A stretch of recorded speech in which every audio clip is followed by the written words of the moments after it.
Hello and welcome to Doggone History, the history of dogs, one breed at a time. I'm your host, Rich Napolitano. Today we are going back in time, way back in time, for a look at an ancient dog, the Vizsla. To understand the Hungarian, or Magyar Vizsla, we have to go back more than 1,000 years to the open plains of Central Europe. Around the 9th century, the Magyar people migrated into the Carpathian Basin, in the area we know today as Hungary. These were semi-nomadic people, horsemen and hunters, moving with the seasons, deeply tied to and reliant upon the land. Over time, this society had become partners with a slender, medium-sized dog of the region, dogs that became essential to their survival, and companions in their communities. These early Magyar dogs were working animals, prized for their alert and quiet nature, but most notably their speed. These sleek and agile dogs were proficient in the hunting of game across vast open terrain and worked in perfect harmony with their human partners. Medieval art and literature depict these ancestors of the Vizsla as slender, light-colored hunting dogs, striding proudly alongside mounted hunters. What stands out to historians about these depictions is that even 1,000 years ago, these dogs never strayed far from their human pack. They didn't run ahead, trail behind, or become distracted by things far afield. They were mindful of their people, and remained by their sides, even while watching the open fields for game. That close human bond, which is so familiar to Vizsla owners today, was already being shaped. Throughout the long history of the Kingdom of Hungary, the Vizsla continued to evolve, even when hunting found a respectable place among the nobility. Hungarian nobles placed a high importance on a dog that could do many things well: point game birds, retrieve on land or water, and remain calm and obedient when not working. And these characteristics were chosen and encouraged through selective breeding. The Vizsla became known as a versatile hunting companion, athletic and speedy, but also gentle. It was responsive rather than stubborn.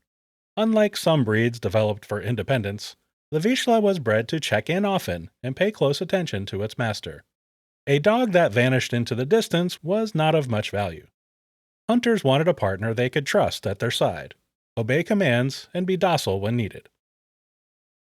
The first recorded reference of the Vizsla appeared in the Illustrated Vienna Chronicle in 1357. Since then, over generations, careful breeding refined the Vizsla's appearance: a lean, muscular body, long legs built for endurance, and a warm, golden, rusty coat that blends into the colors of the fields and forests.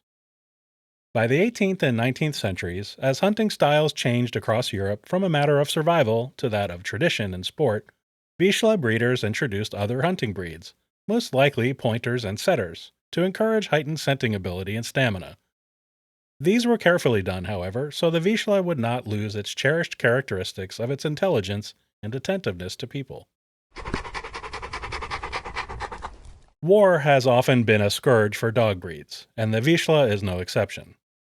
The Turkish occupation of Hungary of the 16th and 17th centuries resulted in a heavy decline of the breed, and the Hungarian Civil War of 1848 reduced the breed to only about a dozen animals. From just those limited remaining dogs, its numbers were replenished. World War I again ravaged Hungary, making resources scarce. Breeding programs collapsed, and many dogs were lost. World War II proved equally as impactful. Hungary's borders constantly shifted through changing governments and occupiers. The Hungarian traditions of hunting were thrown into chaos, and dog breeding was simply impossible, as well as not a priority. By the end of the war, the Vizsla stood on the edge of extinction, with only a small number of true breeding dogs remaining. But it is likely the Vizsla was saved from extinction by a single person, Mrs. Elizabeth Mihalyi. During World War II, Hungary was an ally of Nazi Germany and part of the Axis power.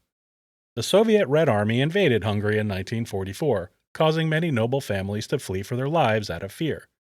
Many were captured and imprisoned, but one of those who escaped was Elizabeth Mihalyi. She fled to Austria along with her family, and their Vizsla, named Pani the 15th.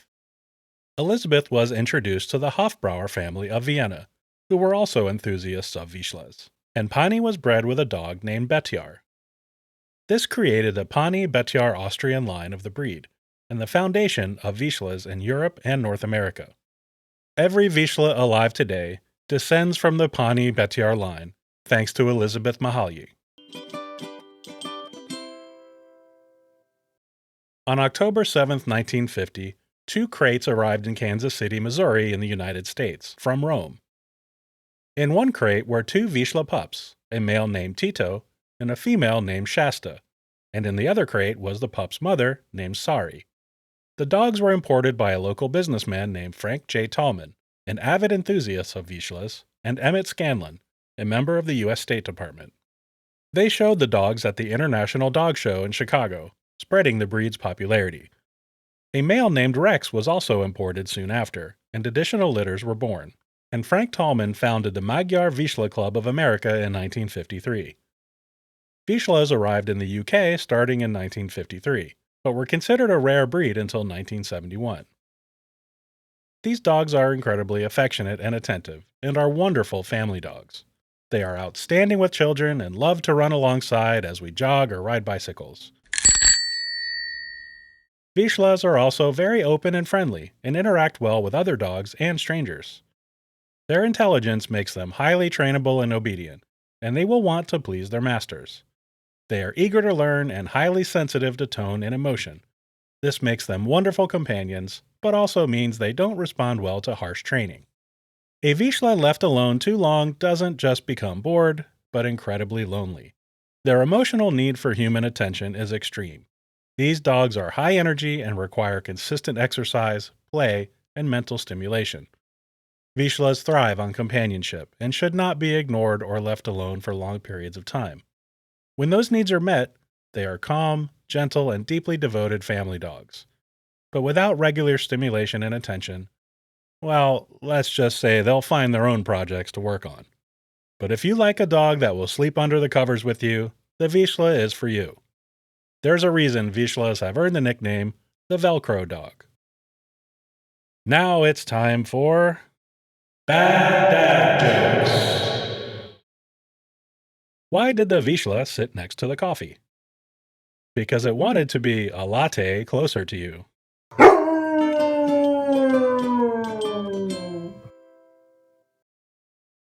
Physically, Vizslas are built for movement. They have lean muscles, long strides, and remarkable endurance. They are medium-sized dogs, typically 21 to 27 inches, and between 45 and 60 pounds. Their coat is smooth and short, with a beautiful golden rust color which does not shed excessively. A wire-haired variety of Vizsla was recognized by the AKC in 2014, and it has similar features but a denser, wiry coat. Their color has been described as yellow, orange, copper brown, russet gold, and dark sandy gold, and sometimes they can have a small white patch on their chest, neck, or tail. Its distinctive nose has a reddish-brown color that matches its coat. The Vizsla's overall appearance sometimes leads to the breed being confused with the red-boned coonhound and Rhodesian Ridgeback. To see a Vizsla pointing with its body rigidly focused ahead and its tail sternly held horizontal to the ground is an impressive sight. These dogs were bred to find and hunt down their prey, and look good while doing it. The lifespan of a Vizsla averages 13.5 years. While typically a healthy and robust dog, these dogs have a small chance of developing certain medical conditions such as lymphoma, epilepsy, and hemophilia, especially within smaller breeding populations. If you've ever encountered a Vizsla, you probably still remember the feeling. They are extremely affectionate and personal. They will lean into you, rest their heads on your lap, and snuggle up close to you. Their desire to be in close proximity to people is an instinctual urge, and humans will form close bonds with them. Anyone who owns a Vizsla knows they may never be able to use the restroom alone again. In our modern society, Vizslas still hunt and many excel in field trials and sporting competitions. But they've also found roles in search and rescue, therapy, agility, obedience, scent tracking work, and as emotional support dogs. The American Kennel Club ranks the Vizsla at number 36 in terms of popularity. The wire-haired Vizsla has recently seen a jump in popularity, going from number 159 to 130. Vizslas aren't often seen in pop culture, but there are a few notable examples. British fashion photographer and filmmaker Sean Ellis published a photography book named Kubrick the Dog, featuring his Vizsla named Kubrick. Comedian Drew Lynch was often seen with his Vizsla Stella until 2022, and together they hosted a YouTube series called Dog Vlog. NBA star Kevin Love often features his Vizsla named Vestry on his social media channels, and Vestry sometimes accompanies him to games and team events. And a Hungarian animated series called Frak features a Vizsla getting into zany hijinks with two cats. But more importantly, Vizslas are our companions, perhaps the most perfect companion dog for an active family. Vizslas will truly be a best friend and reward its owner with a heartfelt bond of lifelong affection. From its ancient beginning until today, these noble dogs remain a proud symbol of Hungarian identity. If you are interested in owning a Vizsla or adding any pet to your home, please contact your local SPCA, Humane Society, rescue organization, or other animal shelter near you. Millions of adoptable dogs and cats are waiting to find their forever homes. And please, spay or neuter your pets to help reduce the homeless animal population. Now it's time to announce the next dog to be featured on Doggone History. Here goes the randomizer. And, the French Bulldog. If you would like your dog to be featured as the cover image of an episode of Doggone History, please follow Doggone History at Doggone History Podcast on Instagram and send me a photo of your pooch. Doggone History is written, edited, and produced by me, Rich Napolitano. Original theme music is also by me. All episodes, show notes, and more can be found at doggonehistory.com. Please join me again next time. But until then, say hello to your dog for me, won't you?